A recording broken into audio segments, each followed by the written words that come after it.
रात गहरी हो चुकी थी। क्षितिज को अचानक महसूस हुआ कि वो किसी अनजानी जगह पर खड़ा है। उसके चारों ओर घना ठंडा धुआं फैला हुआ था, इतना घना कि कुछ दूर तक भी साफ दिखाई नहीं दे रहा था। उस धुंध के बीच सामने एक विशाल पुराना बरगद का पेड़ खड़ा था।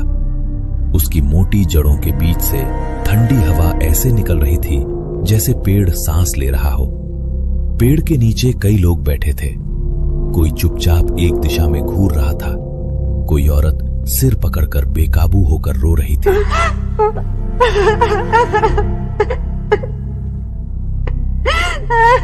एक छोटी बच्ची मिट्टी में कुछ बना बिगाड़ रही थी और एक आदमी बिना मकसद के गोल गोल घूमता जा रहा था।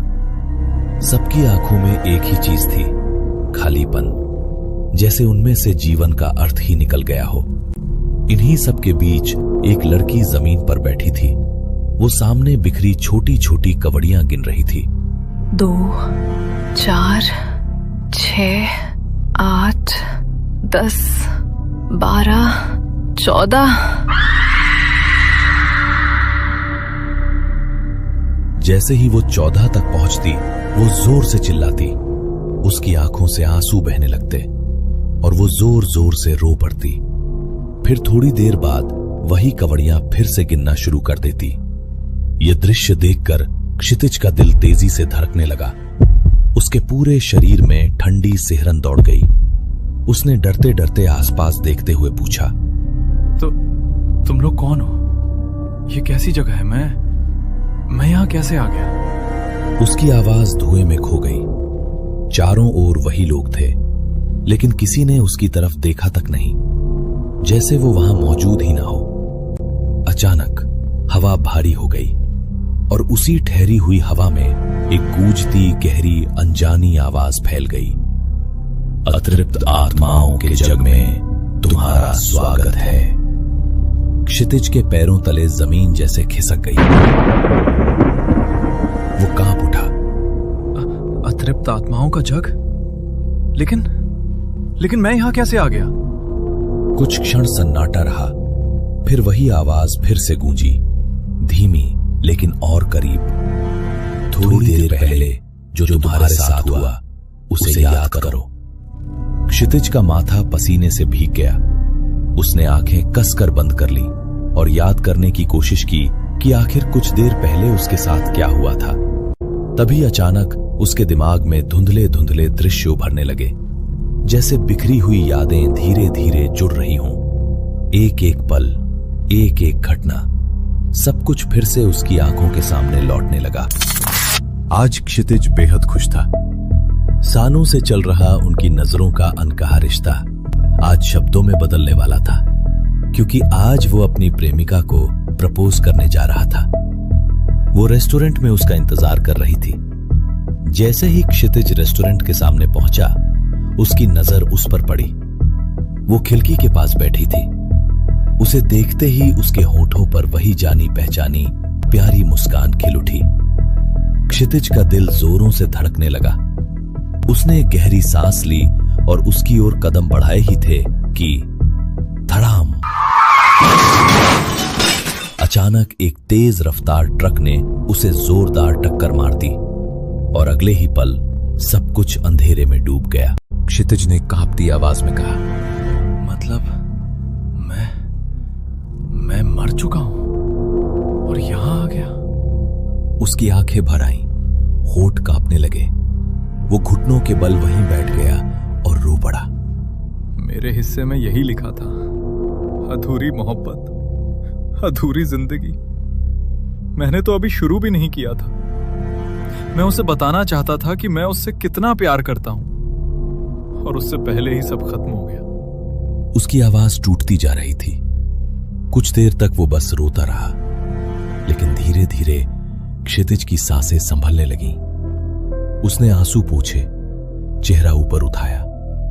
उसकी आंखों में अब सिर्फ दर्द नहीं था, एक समझ की हल्की सी चमक भी थी। वो धीमे स्वर में बोला,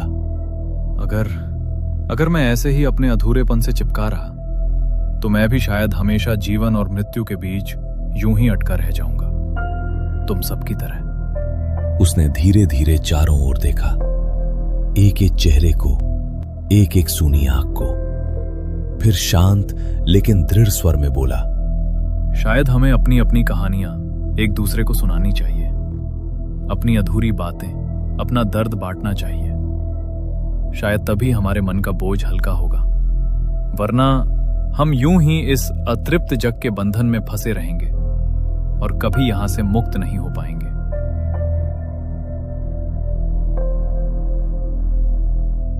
बरगद की जड़ के पास बैठी वो औरत अधूरी बुनी हुई स्वेटर थामे रो रही थी। उसने अपनी कहानी बतानी शुरू की। उसका घर प्यार और अपनापन से भरा हुआ था। बस एक कमी थी, बच्चे का सुख। शादी को कई साल बीत चुके थे, लेकिन सावित्री की गोद अब तक सूनी थी। वो हर बार उम्मीद करती और हर बार टूट जाती। बाहर के लोग ताने देते थे, कभी इशारों में, कभी खुलकर। धीरे धीरे बोलते हुए सावित्री की आवाज भर्रा गई। मेरी शादी को कई साल हो गए थे, लेकिन माँ बनने का सुख शायद मेरे नसीब में नहीं था। हर महीने उम्मीद करती, हर बार टूट जाती। लोग ताने देते थे, कहते थे मुझ में ही कोई कमी है। वो पल भर के लिए चुप हो गई, आंसू पोंछे, फिर धीमे से बोली, लेकिन मेरे अपने लोग बहुत अच्छे थे। मेरी सास, ससुर मुझे बेटी की तरह रखते थे और मेरे पति, वो मुझे बहुत प्यार करते थे। कभी मुझे महसूस ही नहीं होने देते थे कि मैं अधूरी हूं। इतना कहते कहते उसके चेहरे पर एक फीकी सी मुस्कान उभरी, जैसे किसी खोए हुए सुख की याद लौट आई हो। उसने आगे बताया कि एक दिन अचानक उसकी तबीयत बिगड़ गई। लगातार उल्टियां होने लगीं। जब वह डॉक्टर के पास गई तो जांच के बाद डॉक्टर मुस्कुराया और बोला, बधाई हो, आप मां बनने वाली हैं। ये सुनते ही सावित्री को लगा जैसे उसकी बरसों की सूनी दुनिया अचानक भर गई हो। उसने अपने बच्चे के लिए सपने बुनने शुरू कर दिए, ठीक उसी तरह जैसे वो स्वेटर बुन रही थी, जो अब उसकी गोद में अधूरी पड़ी थी। लेकिन किस्मत को कुछ और ही मंजूर था। गर्भ के आखिरी दिनों में अचानक उसके पेट में असहनीय दर्द उठा। उसे तुरंत अस्पताल ले जाया गया।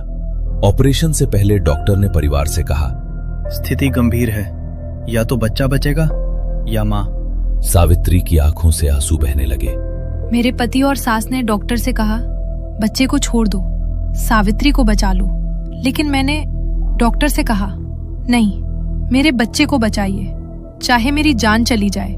उसके बाद सब धुंधला हो गया और उसी पर मेरी सांसें थम गई। सावित्री ने टूटे स्वर में कहा, मेरा बच्चा तो इस दुनिया में आ गया, लेकिन मैं यहाँ आ गई। इतना कहते ही उसने स्वेटर को अपने सीने से कस कर लगा लिया और फूट फूट कर रोने लगी। दोस्तों, ये कहानी बेहद सस्पेंसफुल है, इसलिए इसे आखिर तक जरूर देखिए। सावित्री की कहानी सुनाने के बाद वहां बैठी एक छोटी बच्ची जो मिट्टी में कुछ बना बिगाड़ रही थी, वो उठी। उसकी बड़ी बड़ी आंखों में बचपन की चमक नहीं, बल्कि एक गहरा खालीपन था। सावित्री की कहानी सुनकर उसने भी अपनी कहानी बतानी शुरू की। मेरा नाम गुड़िया था। वह जन्म से ही बीमार थी। उसके दिल में छेद था, इसलिए वो थोड़ी सी दौड़ में ही हांफने लगती, जल्दी थक जाती। उसका परिवार बेहद गरीब था। उसकी माँ दूसरों के घरों में काम करती, बर्तन मांजती, कपड़े धोती, ताकि बेटी का इलाज करा सके। कई बार वो उसे अस्पताल भी ले गई, पर हर बार डॉक्टरों ने ऑपरेशन की बड़ी रकम बताई, जो उनकी पहुंच से बहुत दूर थी। माँ उसे बेहद संभाल कर रखती थी, जैसे कांच की गुड़िया हो। वो अक्सर उसे सीने से लगाए कहती, मेरी बच्ची बिल्कुल ठीक हो जाएगी। तेरी माँ तुझे कुछ नहीं होने देगी, मेरी बच्ची, मेरी गुड़िया। और गुड़िया सचमुच मान लेती कि वो एक दिन ठीक हो जाएगी। एक दिन उसकी सांस अचानक बहुत तेज चलने लगी। सीने में दर्द उठा। वो माँ से चिपक गई। माँ उसे तुरंत गोद में उठाकर अस्पताल की ओर दौड़ी। रात थी, सड़क सूनी थी और उसकी माँ नंगे पांव भागती जा रही थी। बार बार उसे हिलाती, पुकारती, सहलाती। लेकिन अस्पताल पहुंचने से पहले ही गुड़िया की सांसें थम गईं। उसकी माँ सड़क पर बैठ गई थी, बेटी को गोद में लिए, उसे झकझोरती, पुकारती, रोती हुई। गुड़िया, आंखें खोल, मेरी बच्ची। पर वो नन्हा शरीर शांत हो चुका था। बरगद के नीचे बैठी गुड़िया मिट्टी में बनी छोटी आकृति को सहला रही थी, जैसे अब भी अपनी माँ के चेहरे को छू रही हो। वो बहुत धीमे से बोली, मैं माँ को छोड़कर नहीं आना चाहती थी। फिर चुप हो गई। उसकी आंखों से आंसू बहते रहे और वो मिट्टी से सने हाथों को सीने से लगाए बैठी रही, जैसे अब भी माँ की गोद खोज रही हो। सावित्री की आंखों से आंसू बह रहे थे और गुड़िया मिट्टी से सने हाथों को सीने से लगाए बैठी थी, दोनों ही अपने अपने अधूरे प्यार के दर्द में डूबी हुई। क्षितिज ने दोनों को एक साथ देखा, एक माँ जो अपने बच्चे के लिए तड़प रही थी और एक बच्ची जो अपनी माँ से बिछुड़कर भटक रही थी। उसका मन भीतर तक कांप उठा। वो धीरे से सावित्री के पास आया और बोला, सावित्री, तुम अपने बच्चे के सुख के लिए तड़प रहे हो और ये गुड़िया अपनी माँ के प्यार के लिए। तुम दोनों का दर्द एक जैसा है, बस दिशा अलग है। क्षितिज ने गुड़िया की ओर इशारा करते हुए कहा, क्यों ना तुम इसे अपने ही बच्ची मान लो। जिस ममता के लिए तुम्हारा हृदय तरस रहा है, वही ममता इसे दे दो। शायद तुम्हारा मातृत्व भी तृप्त हो जाए और इसका अकेलापन भी खत्म हो जाए। अगले ही पल सावित्री ने बाहें फैलाकर गुड़िया को अपनी ओर खींच लिया। गुड़िया बिना झिझक उसकी गोद में समा गई, जैसे बरसों से खोई हुई जगह अचानक मिल गई हो। सावित्री की ममता उमड़ पड़ी। वह गुड़िया के सिर को सहलाने लगी, वैसे ही जैसे कोई माँ अपने बच्चे को सुलाती है। और उसी क्षण गुड़िया के चेहरे पर पहली बार शांति उतर आई। उसकी छोटी उंगलियां सावित्री के आंचल को पकड़कर स्थिर हो गईं। दोनों की अधूरी ममता एक दूसरे में पूरी हो रही थी। दो अतृप्त आत्माएं एक दूसरे के प्रेम में तृप्त हो रही थीं। बरगद के नीचे बैठे बाकी आत्माएं ये दृश्य देखती रहीं और मानो उन्हें भी राह मिल गई। एक एक करके सबने अपने अपने दुख, अपने अधूरे किस्से, अपने बंधन खोल दिए। किसी ने खोया हुआ प्रेम सुनाया, किसी ने अपूर्ण सपनों की पीड़ा, किसी ने विश्वासघात, किसी ने पछतावा। हर कहानी के साथ किसी आत्मा का बोझ हल्का होता गया, मानो बरगद के नीचे वर्षों से जमी पीड़ा धीरे धीरे धुल रही हो। लेकिन उन सब के बीच एक लड़की अब भी अलग बैठी थी। वही लड़की जो शुरू से चुपचाप कवड़ियां गिन रही थी। उसकी उंगलियां मिट्टी पर बिखरी छोटी छोटी कवड़ियों को एक एक करके सरकाती। 2, 4, 6, 8, 10, 12, 14। क्षितिज और उसके साथियों ने बार बार उस लड़की से विनती की कि वो अपना दर्द बांटे, अपने दिल का बोझ हल्का करे। लेकिन वो लड़की जैसे किसी और ही दुनिया में थी। उसका पूरा ध्यान सिर्फ उन कौड़ियों पर था जिन्हें वो जमीन पर बिखेर कर बार बार गिन रही थी। तभी बरगद की जड़ों के बीच से उठते धुएं से एक नया साया वहां प्रकट हुआ। उसे देख पेड़ के नीचे जमा सभी रूहें सचेत हो गईं और उनका स्वागत किया। क्षितिज ने आगे बढ़कर उस नए आए शख्स की ओर देखा। इस अतृप्त आत्माओं के युग में तुम्हारा स्वागत है। क्या नाम है तुम्हारा और क्या हुआ था तुम्हारे साथ? उस शख्स की आंखों में एक गहरा खालीपन और मायूसी थी। उसने बरगद के तने से टिकते हुए अपनी कहानी शुरू की। मेरा नाम धनंजय है, धनंजय मुखर्जी। मुंबई की एक बड़ी सोसाइटी में वॉचमैन का काम करता था। एक दिन मैं हमेशा की तरह लॉबी में बैठा था। तभी अचानक एक जोर की चीख मेरे कानों पर पड़ी। मैं घबरा कर उस फ्लैट की तरफ दौड़ा। अंदर गया तो देखा कि एक 14 साल की बच्ची खून में लथपथ जमीन पर पड़ी थी।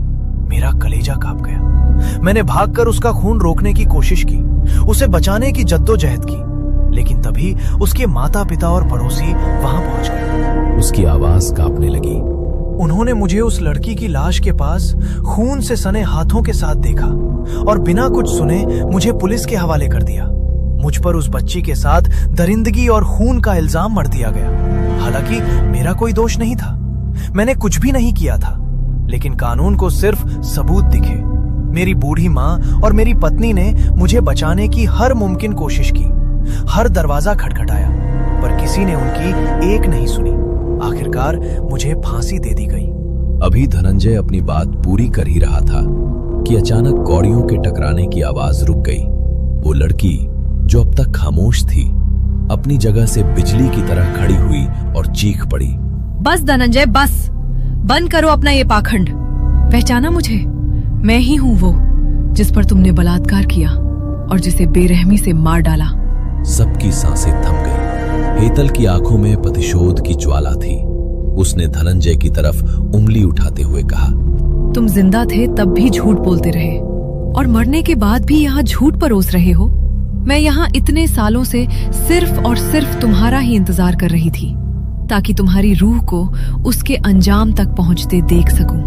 हेतल की दर्द भरी और सच्ची पुकार सुनकर बरगद के नीचे मौजूद सभी रूहों का खून खौल उठा। उन्हें यकीन हो गया कि धनंजय की मासूमियत महज एक नकाब थी।